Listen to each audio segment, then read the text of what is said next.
Who really controls the world right now? Politicians? Nah, they're controlled by someone else.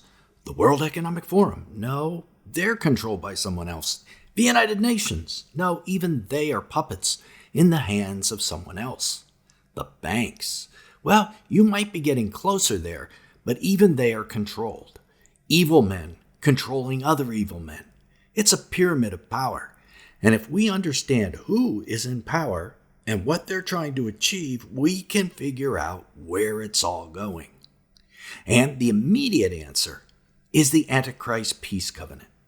The covenant with the many from Daniel 9:27. We can understand our world better from assassinations to wars to deep state to alliances like NATO and BRICS fighting kingdom against kingdom. And essentially, we can learn why an Antichrist peace covenant is so necessary to those in charge right now. And all of this is leading to what we read about in Bible prophecy, the ultimate wiping away of this world system. This is Bible teacher Nelson Walters, and in fact, all of history can be traced to this world system. In Daniel chapter 2, Nebuchadnezzar dreamed about it in the form of a statue with a head of gold, chest of silver, belly of brass, legs of iron, and feet of iron mixed with clay. A statue of the struggle for control of the world from Daniel's day all the way until the return of Jesus, the rock that smashes the statue on those feet. If you follow this channel for any length of time or follow Bible prophecy anywhere probably, you are familiar with this statue and its ultimate demise. But today, we're going to focus on the point where the legs of iron transition into those 10 toes made out of iron and clay, because this is the point where we are today. And if this statue is a prophecy of who controls the world, then those controlling the world right now should be visible at this magnified point on the statue. And that's what we're going to do in this video. We have 5 layers of a pyramid, so to speak, that is controlling the world at this point. At the bottom of the pyramid are the muscle or enforcers, the enforcers for the upper layers. This would be our judicial and military systems. The judicial system, or deep state, controls those within its relative country. In the United States, this would be FBI, CIA, Justice Department, and the Supreme Court. In the USA, those are the pieces. In other countries, they may be slightly different. While the militaries enforce policy between nations. If a nation gets out of hand, the enforcer nations, like the USA, put those nations down. Okay, so that's the bottom layer. The second layer of the pyramid is who most of us think controls the world, but they're actually just pawns on the world chessboard. These are the politicians, presidents, legislators, kings, dictators. They inhabit this layer. If they fall in line with what the upper levels want, they stay in power. If they don't, like American President John F. Kennedy, they're removed from power, sometimes violently. In another biblical passage, Revelation 17:1-2, we read about the kings of the earth who inhabit this layer. Come, here I will show you the judgment of the great harlot, who sits on many waters, with whom the kings of the earth, and that's who we're talking about, committed acts of immorality. And those who dwell on the earth were made drunk with the wine of her immorality. The harlot is this world system, and these acts of immorality date all the way back to ancient Babel in a ritual called holy marriage, where once a year the king and a temple prostitute for the goddess Inanna would commit acts of sexual immorality, literally. This would affirm the king's right to rule and would confirm Inanna's control over the king. Rulers of the earth are just pawns after all, and this act of immorality may not be literal now, but it is symbolic of what is happening. So if you think elections are super important and the way out of the mess we're in, if you think your vote can change things, it can't, because the politicians are really almost powerless in this system. If they don't work the way the upper layers want them to, they're removed. And that's the end of them. The third level of the pyramid, the one above the leaders, politicians, kings, that third level are the worldwide systems such as the World Economic Forum, the World Bank, and the United Nations. These groups control the kings of the earth and are very soon to become the most important visible layer of the pyramid. They are going to figure into the Antichrist peace covenant in a big way. More on that in a second. So, who is the level above the United Nations? Bet you haven't thought of that. It's the central bankers who control the money. Bankers, you say? You mean like the president of the local bank where I deposit my paycheck is more powerful than the president of USA? No, not the local banker, but the central bankers of the nation. In the USA, this is the Federal Reserves. They happen to be the guys that print the money. Here's a quote from 250 years ago from this man, whose name we're not allowed to even say on this video. Imagine that. Let me issue and control the nation's money, and I care not who makes the laws. That's what he said. So these guys have been in charge for at least that long, 250 years, controlling corporations and politicians, as you'll see. And if they print the money, they can buy those corporations and they can buy those politicians. And there is one level higher than even the bankers, but we'll get to that in a moment or so. But first, let's look at the history of those who control the kings with money.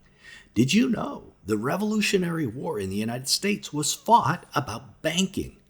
I didn't know that until I watched an amazing video from 2013 by Michael Rivero. All wars are bankers' wars.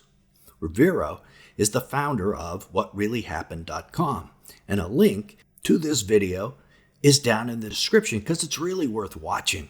It gives a lot more detail on what's happened in the last 250 years of history than we could possibly do today. Now, why does this Rivera guy say the Revolutionary War was a banker's war? And how is this related to what we're dealing with today? Look at this quote from Benjamin Franklin, one that I am positive you have never seen before. Quote, "The refusal of King George III, and that was the English king, to allow the colonies to operate an honest money system, which freed the ordinary man from the clutches of the money manipulators, was probably the prime cause of the revolution." That's Ben Franklin. Our public schools don't teach that because you're not supposed to know that the bankers were really behind the American Revolution and all the subsequent wars. English King George III was forced by the Bank of England, his bank, to enact something called the Currency Act, which forced the American colonists to conduct business using Bank of England banknotes, borrowed at interest. In other words, the Bank of England made money on every dollar spent in the USA. And the colonists revolted because of that.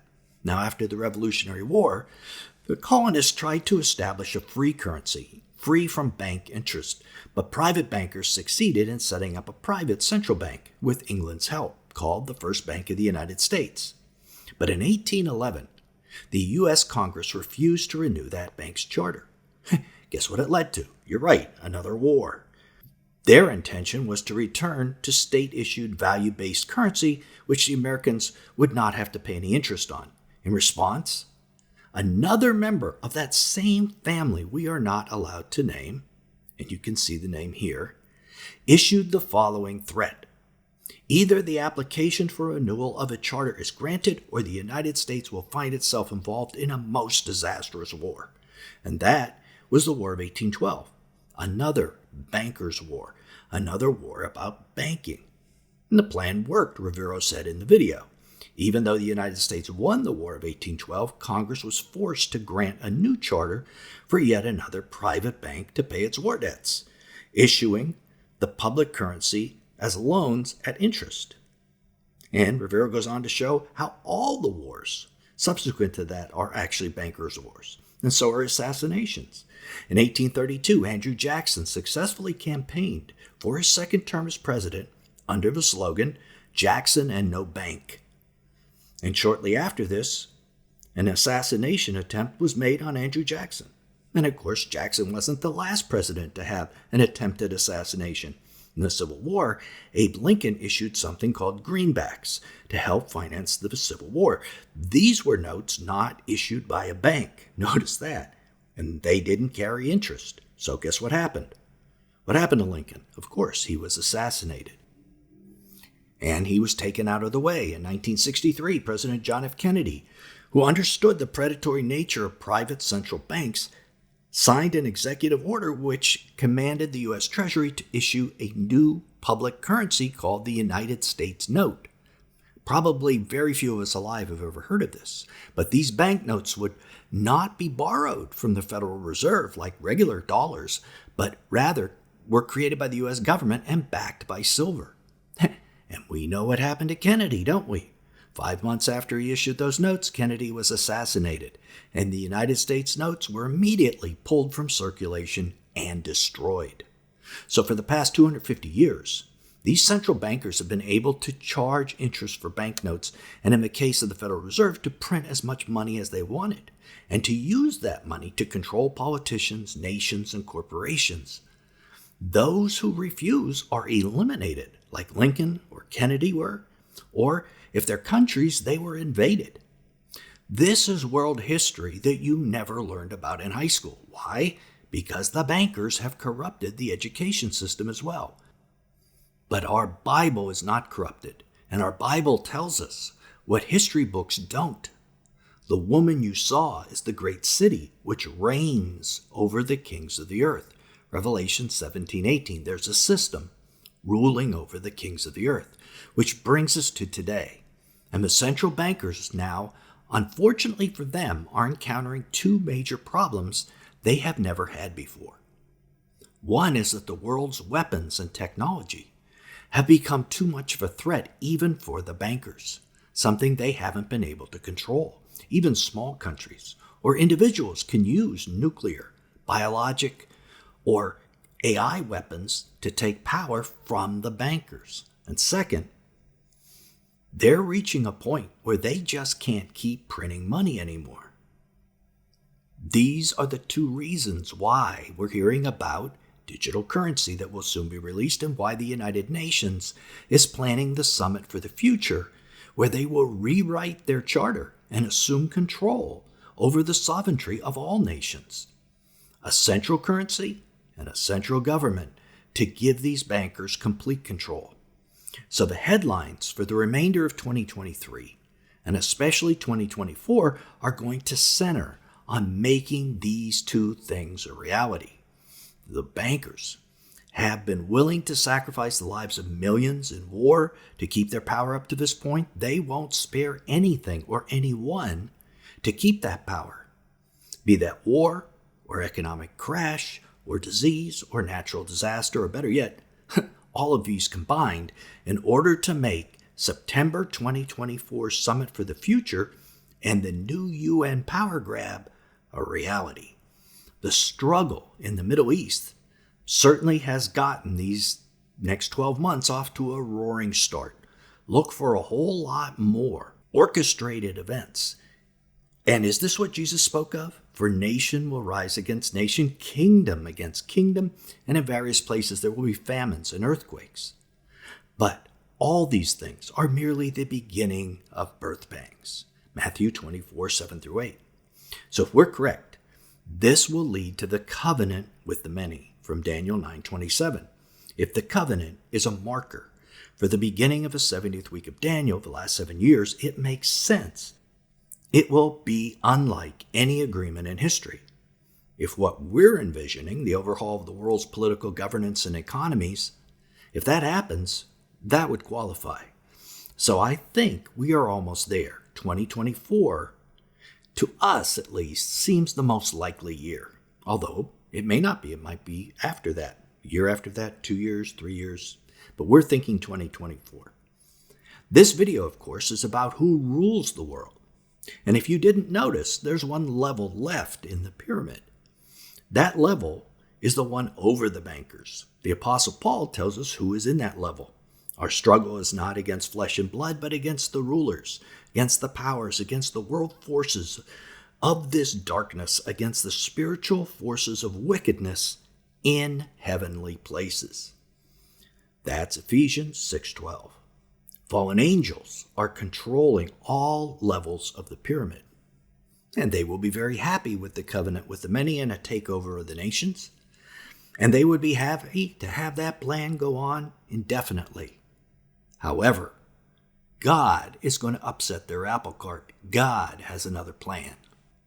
In Revelation 12, we see the fallen angels who are calling the shots from heaven are cast out of heaven, along with Satan, their boss, by Michael the archangel. And that is going to change everything. They would have been willing to keep the status quo, I believe, once the world had their one world government and one world currency, complete control over everyone, with them calling the shots from heaven. But once they're cast upon the earth, their ability to control from on high is lost. So they need to take hands-on control. Control changes not from on high in heaven where they'd prefer to, but hands-on control on the earth. This is where the Antichrist comes in. He is their boots on the ground for Satan, the hands-on control they need once they're cast down. But what are the steps to the Antichrist coming to power? Click right here and learn the 12 steps every Christian should know and watch for in the Antichrist's rise to power. Till then, this is Nelson, and I'll see you there.